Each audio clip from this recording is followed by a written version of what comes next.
আসসালামু আলাইকুম। আপনারা সকলে কেমন আছেন? আমি আলহামদুলিল্লাহ ভালো আছি। এই যে কুরিয়ার কৃষিক্ষেত এটা রসুন বুইন্যা রাখছি, রসুন লাগায় রাখছি। এই যে দেখেন রসুনগুলা বুনছে অনেক সুন্দর কইরা। পলিথিনের উপর বুনছে। তো এই যে দেখেন বরফ পড়বো তো সামনে, তাই এরকমভাবে সিস্টেম করে রাখছে যাতে বরফ পড়লে ফলি দিতে পারে। এই যে ফলি দেওয়ার সিস্টেম করে রাখছে। এই যে দেখেন চিকন রড দিয়া বাঁকায়া এমনি করে রাখছে। তো এটির উপর দিয়ে ফলি দিব। তো এখন এমনি আপাতত লাগায় রাখছে, গাছগুলা হয়ে গেছে।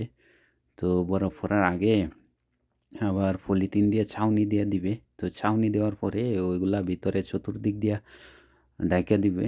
ভিতরে ওই গাছগুলা হইব, রসুনগুলা হইব। তো এখন এই যে প্রস্তুত করে রাখছে বরফ পড়ার আগ মুহূর্তে।